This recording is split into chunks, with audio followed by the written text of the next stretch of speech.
stole pole position yesterday late in qualifying, and at the moment it doesn't feel as though Conqueror has any answer for the 22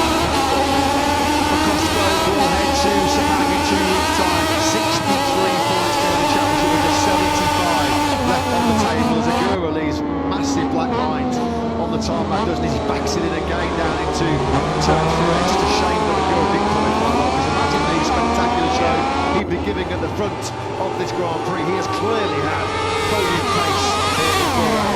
So Davo looks set to go on to his fellow teenage prospect. Into the final corner then comes Fermin Aldeguer out of our company window. We can see him coming over the line.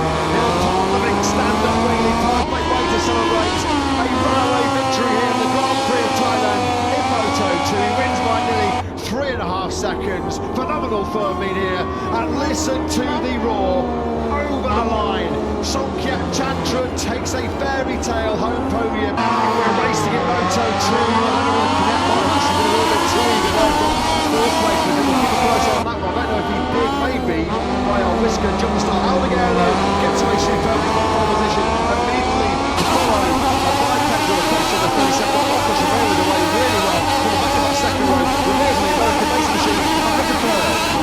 Did jumpstart it, clearly cost him time because he dropped back. Look at Arbolino right around the outsiders. That looked like Guevara going way out wide into turn 3. Arbolino was 7th out of turn 1. He's going to be 4th and potentially 5th out of turn 3, side by side with Chantra. I think Vietti really picked up picks as well. In turn 3. Chantra then behind Marcos Ramirez. It's been poor first lap for Gasgas Aspar. That was close further back, wasn't it? That was Lopez and Arenas, who's plummeting back already from that rare front row start. Now Lopez getting busy on the inside of Arbolino as well.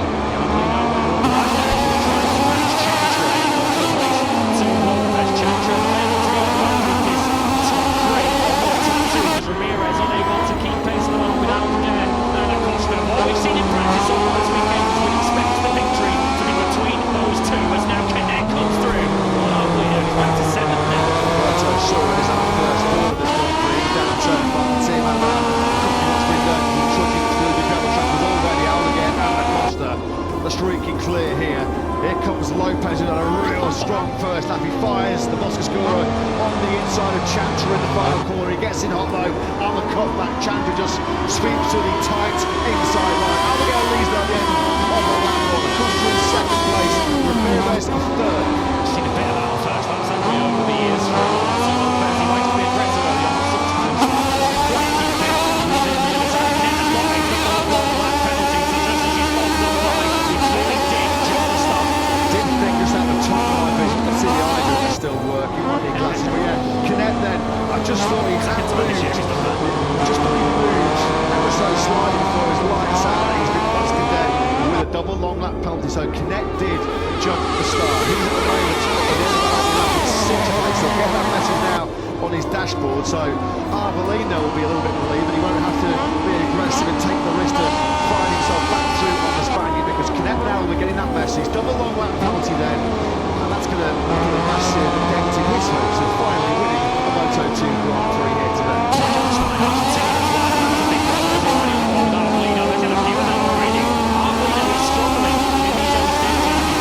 Pressure from Vietti and Dixon. And if Arbolino does drop the ball, Vietti and Dixon will put him to 9th place. He now is behind the pair of them. It's Tony Arbolino having some early problems here. Really messing through 8 and 9 now on this second lap. Running wide, he's clearly exceeding track for this, so just got to keep his cool here. Running wide as well there, further back I think was Sergio Garcia, wasn't it, who's got Manu Gonzalez for company. Gonzalez is coming from a long way back. He started 20th, fair play. He's only recovered 7 places early on here. Gonzalez up into P13. Aldeguer getting on with this. He's the first rider in this Thai Grand Prix Moto2. The fight to 135, 778. That was 3/10 faster than Acosta. So right start lap 3 and 3-2. Aldeguer has established a pretty good lead of just over half a second. Still very early days. Two overtakes away from the title being decided. If Acosta gains a place here and Arbolino loses one, those will be the positions they require for the World Championship to be undecided today. Big picture, either way, Pedro Acosta in very good shape at the moment, extending that lead as it stands to 69 points in the World Championship. Aldeguer continues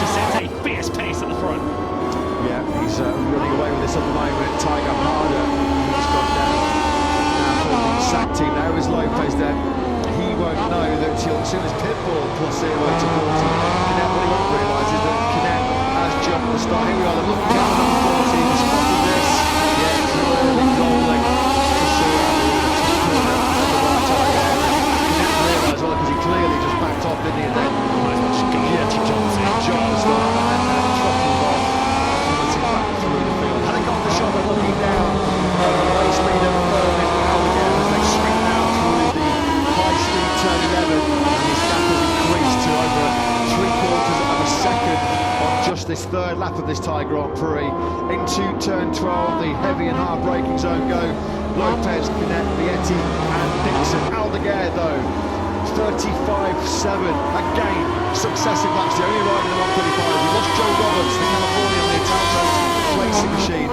Roberts were fighting for the top 10, so early on here, we're seeing a few riders victim of these hot and slippery conditions here in Thailand.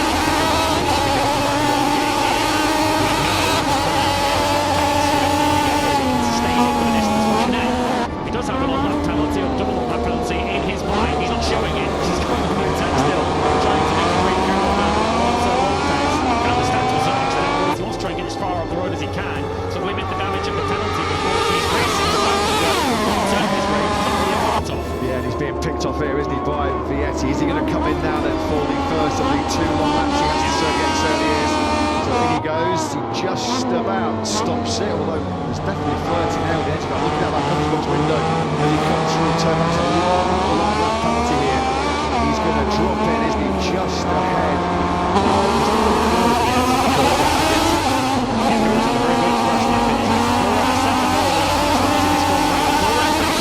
Two riders way out in position on the grid for the kind of pace that they have over longer distances. They make progress. They started 19th and 20th. Gonzalez is on 10. Strong right now, isn't he? 20-year-old Japanese rider Ogura. He's not starting behind at 19th in their last 3 Grand Prix. This soft tyre speed on Saturday afternoons has certainly deserted him. As we ride on board now, then looking ahead to Vantic Racing rider Chang Vietti. And again, that's 3 laps on the spin down there. His pace is untouchable before this Thai Grand Prix. It's another 135. This time that's a 135.818, and he leads Acosta now by over a second. Acosta don't know, he doesn't need to take the lead unless they risk that up down there again. Second place, and in Yushin, they'll take another giant drive towards Moto2 this year. The Bears doing good. Chantra. Race from Jake Dixon, who piles into the back of Celestino Vietti, and I think Dixon wants to make a outside for himself. Just a little slipstream, but back to there as well. But Dixon comes out the worst of that particular exchange. He comes from a long way back. Vietti knows nothing about this and slamming into the side of him. Oh, that's a nasty one. Dixon already, 7 days ago, suffering a dislocated right shoulder. He crashed in the torrential rain and the howling wind in Phillip Island.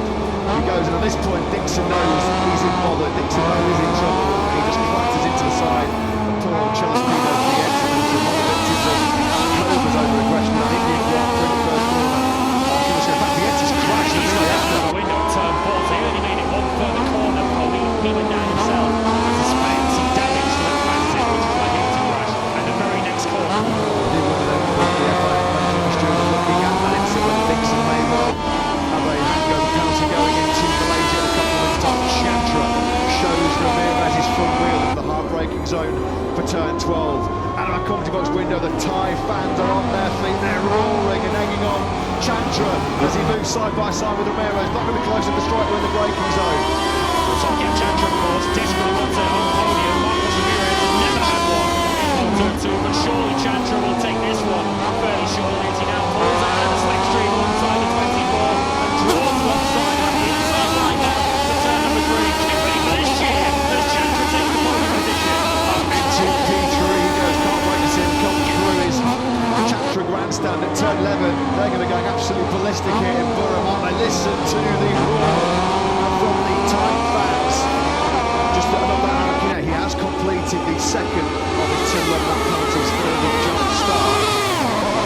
Now ranking 15th place, he was in the 139s. Frustration there then for Celestino Vietti, who having been clobbered at turn 3, went just 2 corners later, didn't he? This is much earlier race. This is much earlier. This is so he's just gone down on the outside there. So Vietti, whether there was some damage on the cycle, I don't know, be able to tell it, but either way, trying to recover time, or we just had some sort of issue with his motorcycle. But misfortune for Vietti, you suspect, as I say, that the MotoGP issue and the fact that he thinks he'll have to take this. Yeah, just 2 corners after the Dixon contact there. Vietti goes into the gravel zone. His Thai Grand Prix hopes extinguished after the Dixon contact at the front there. 1:36s. His pace being matched now by Pedro Acosta. Aldeguer though has a near 1.4-second advantage as Chantra has been able to quickly pull away on the dispense of Ramirez for third place on the previous lap. Chantra with clear out in front of it was immediately half a second faster than Ramirez, who was back in the 1:37, so that half a second clear break being made by Chantra. So the gap gets stretched out a little bit further behind. Lopez not only fifth ahead of Arbolino. With that sixth place, it will roll on the second run of the race for Acosta until late in 2 weeks' time. It's Arenas on a real poor first lap, not taking advantage of his first Moto start of the season. He's at 7th. Ari Gonzalez with a great charge through. He's come from 20th on the grid. He's now up into P8. Arbolino is now starting closing in the back of Lopez. Number 21, Zonta van den Gorberg is now being given a one-lap penalty. We're not aware of this one. That is for Van den Gorberg, running in 16th place. So it's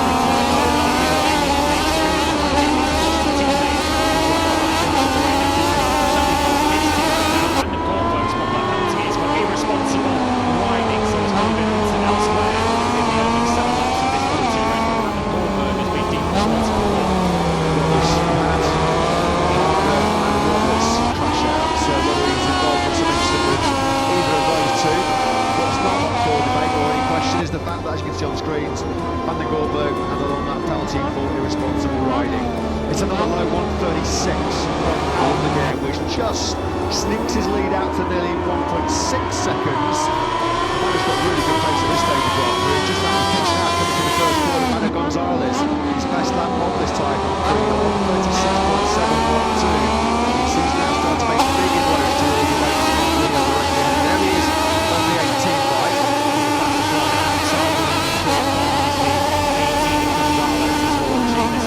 The 6th place between Arbolino and Arenas. The second lap in a row now, Arbolino was quicker than Lopez, so maybe he's starting to bring himself up into play, potentially 5th place. He's also slightly quicker than Marcos Ramirez. Right start of the event, he's put himself the best part of 2 seconds up the road from this battle we're currently watching. Acosta here clearly riding with his head and not his heart, isn't he? Of course, he wants that kudos, he wants that honour of winning the World Championship on the top step of the podium, but it's just all about making sure that he sees the checkered flag as we've got yellow flags and Sergio Garcia to be there. They're two riders now in there. It looks like Sergio Garcia was waving at the racetrack, so I think he might have been helped out of the race by somebody. So it's been a very tough afternoon, hasn't it, for the Torch team. Connect with another long lap penalty. Now Garcia in the ground track. Next to the Buriram United football ground, known as the Thunder Castle. Sergio Garcia was clearly frustrated there, wasn't he, and angry. So it's a little bit stretched, a little spread out now at the front of this Thai Grand Prix. We're looking at your race leader, Fermin Aldeguer. Aldeguer and Acosta again swapped 1:36.1. It's a couple can't get back down now down to under 1.5 seconds, but he knows no sense in pushing and trying to knock down Aldeguer. He doesn't have the pace. He'll just want to make sure that he racks up into the podium with 3 points, which will move the giant stride towards time to glory. It's completely within its reach there, but there's a squeeze of power in the drive out of this turn 3. I think Pedro Acosta is riding his head here, but I also think Pedro Acosta is really thinking about the latter stages of this race and just trying to keep Aldeguer inside. What we've generally seen this season in a lot of Pedro Acosta victories is that he can sometimes be kept inside by his rivals early on, but the longer the race gets, the stronger Pedro Acosta gets. So he'll be feeling, if I can just keep my tyre in for the final stages of this race, I might have an advantage later on Fermin Aldeguer, which is perhaps the one distance point in this Grand Prix. Still a long way to go. Second place this year. On the second lap, Aldeguer has actually just increased that advantage by 10. I think we're stabilised at 1.5 through the first 2 sectors. It's just eaten out up to 6 seconds. It's just the risk going forward, mate. So isn't it? It's going to be calculated by Acosta. He will know that with Arbolino, by that 20 places, it's pretty much a foregone conclusion. It does indeed roll on to Sepang as Arbolino fires on the inside of Lopez into that final corner. Lopez will try and square the Italian off as they complete the drag race to line. Lopez does indeed. Arbolino just running in about half metre offline on the exit there as he looks on the